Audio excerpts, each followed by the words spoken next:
Bom dia! Olá, bem-vindos ao Bom Dia Mourão. É um novo espaço para conversarmos sobre temas relevantes do nosso país.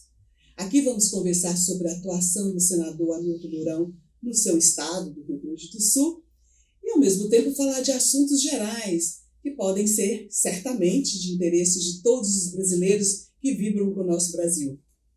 Vamos estar trazendo para enriquecer nossas conversas alguns convidados. Esses convidados vão trazer informações, falar dos posicionamentos sobre o tema relevante, né, do nosso encontro. E, enfim, eu acho que você vai gostar. Não é, senador? O senhor concorda? Não tenho dúvida, Elaine. Né? Vamos conversar sobre os temas, né, que hoje dominam, né, a pauta do país, e em especial no nosso Rio Grande do Sul, e colocando de forma muito clara o posicionamento, né, do nosso mandato e da forma como a gente tem trabalhado para atingir os nossos objetivos. Considerando o interesse das pessoas que estão manifestando nas redes sociais, solicitando informações ou apresentando dúvidas, achamos interessante começar a nossa conversa falando sobre realmente a tragédia que está sendo enfrentada pelo povo gaúcho, né? Ao mesmo tempo, acho que é uma grande oportunidade para que nós possamos falar sobre a importância do trabalho solidário do brasileiro como um todo em apoio aos irmãos gaúchos.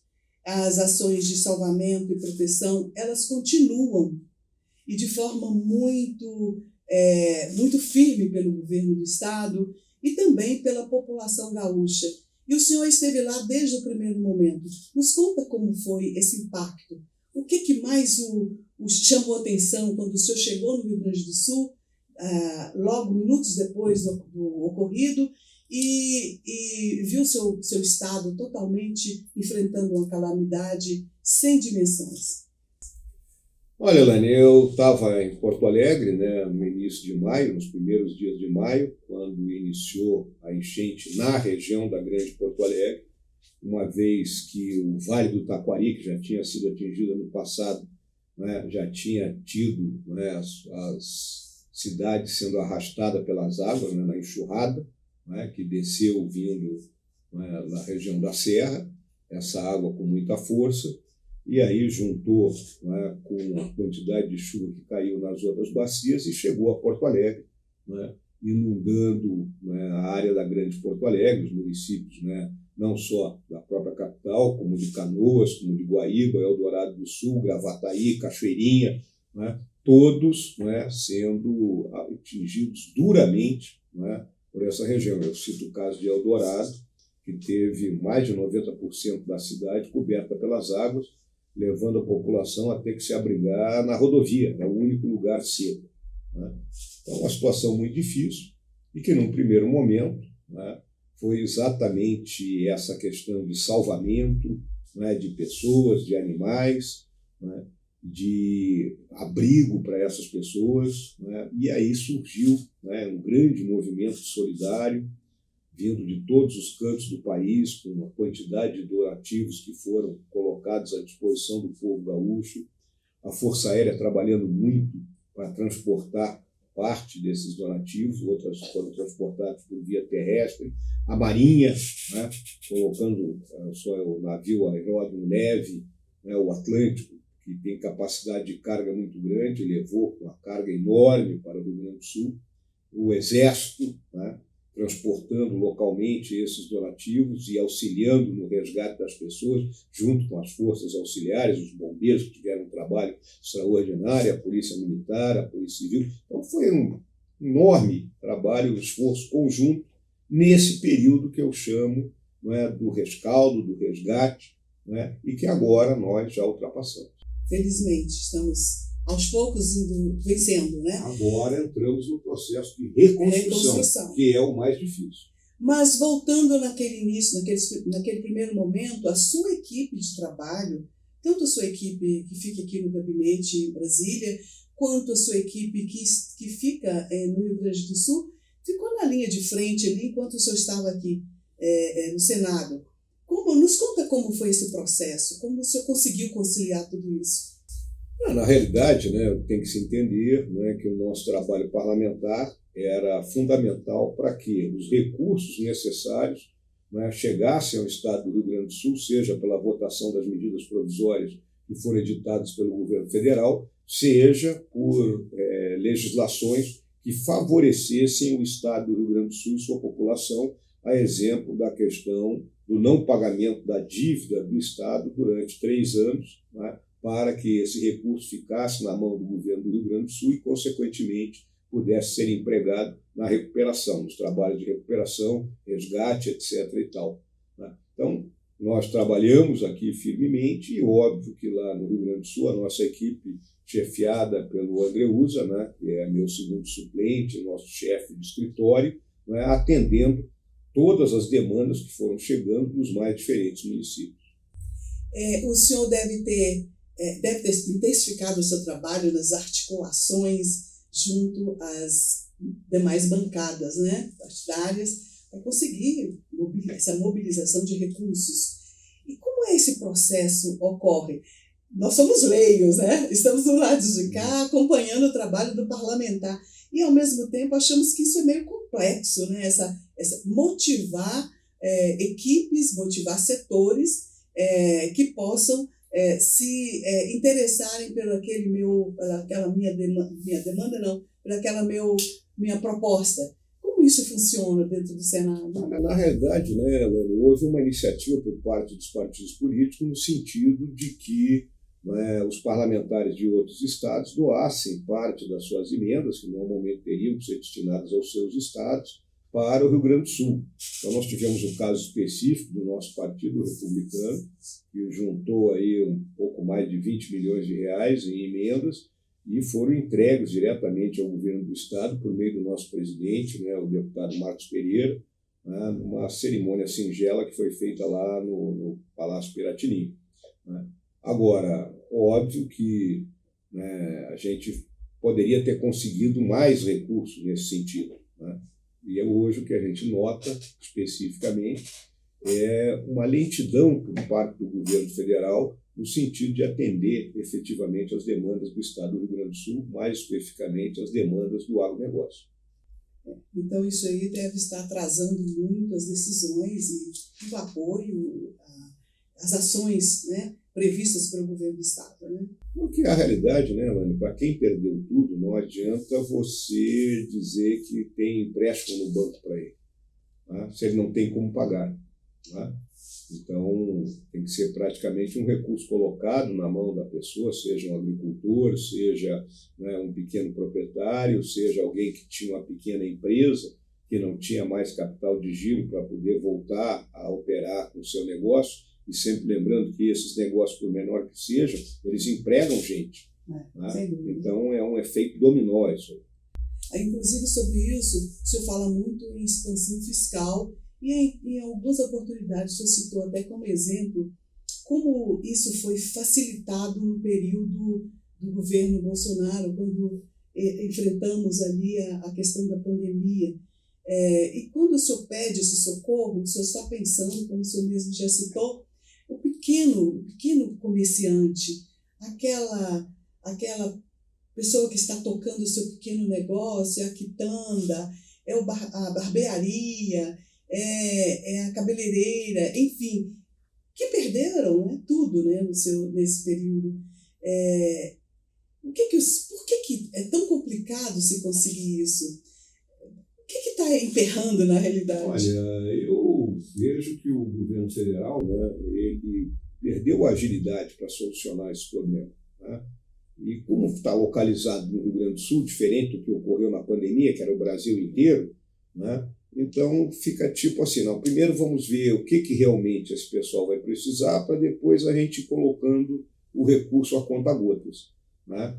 Parece até uma visão meio maquiavélica dentro daquele aforisma de que o mal se faz de uma vez só e o bem aos poucos, né?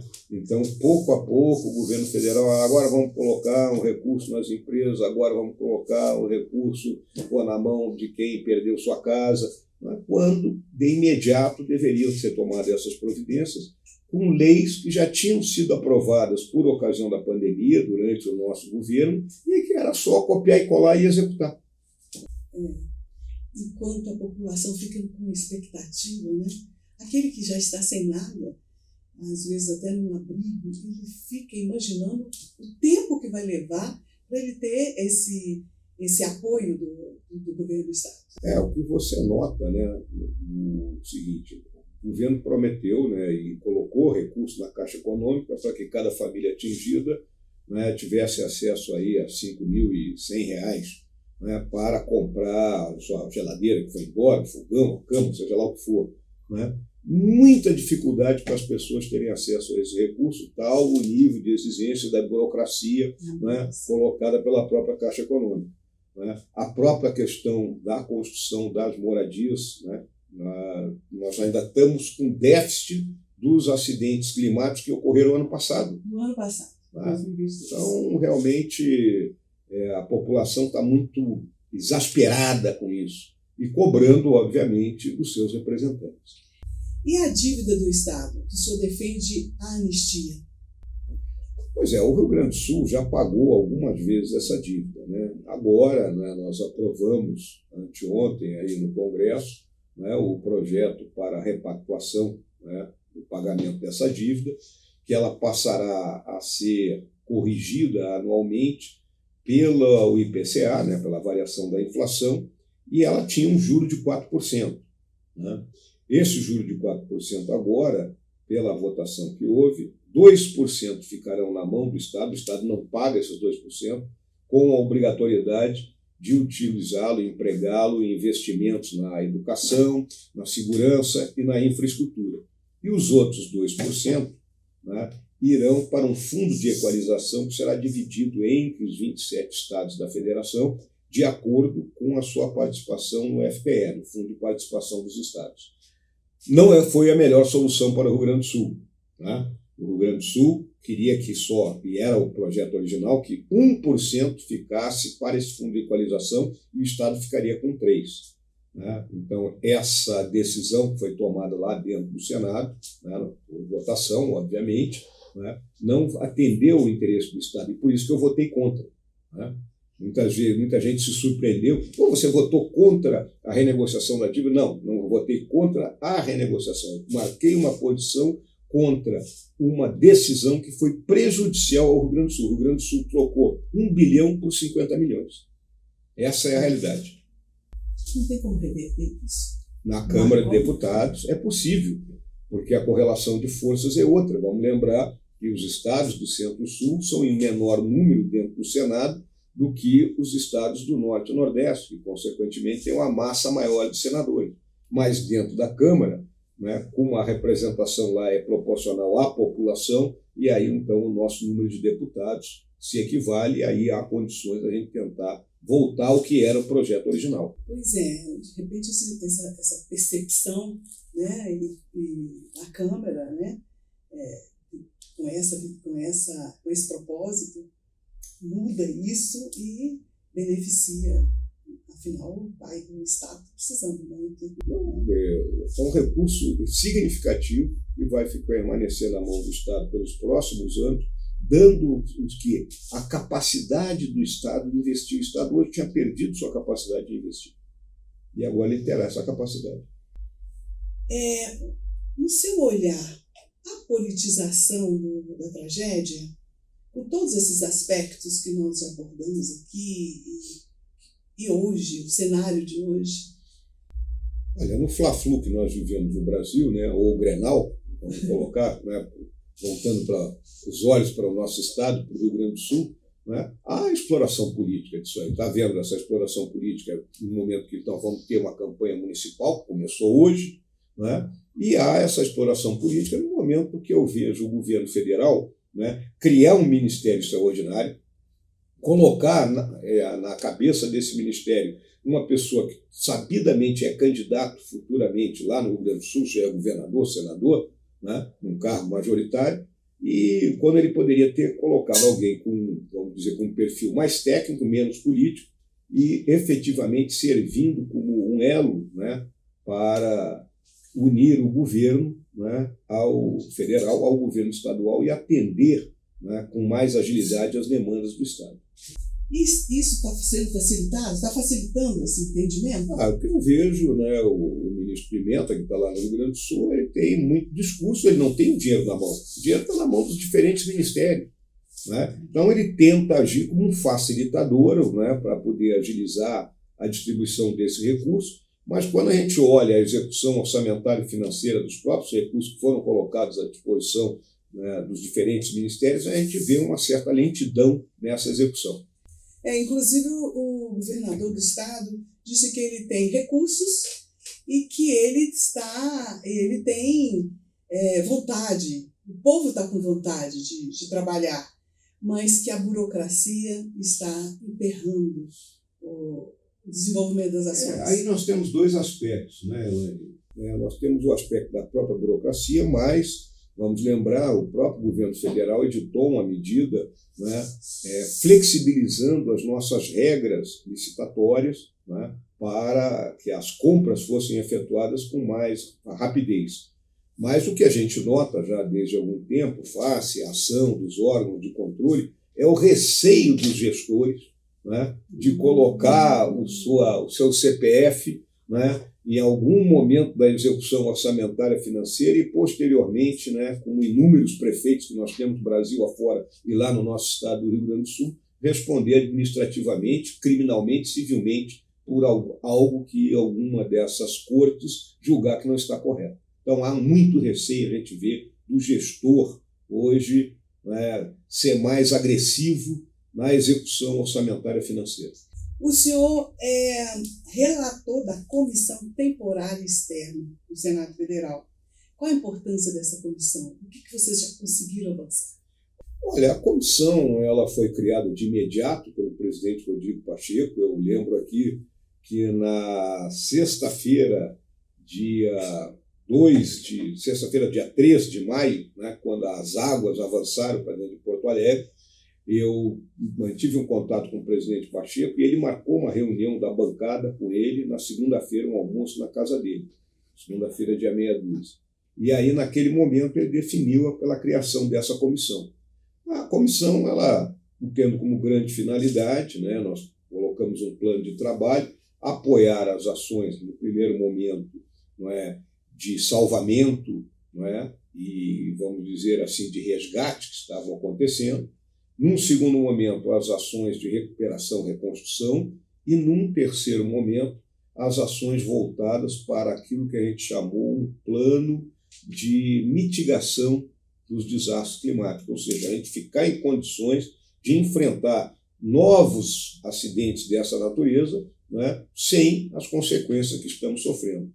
Então, a comissão procurou, né, agilizar a votação de legislações, né, fizemos diligências externas, ainda vamos fazer mais uma, e vamos encerrar os nossos trabalhos, emitindo um relatório sobre tudo o que nós fizemos e aquilo que nós julgamos importante para o futuro, até o final do mês de novembro.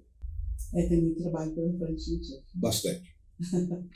Pois é, chegamos ao final do programa, porque nós temos um tempo, né? Mas a conversa vai continuar no próximo episódio, vamos estar sempre aqui conversando.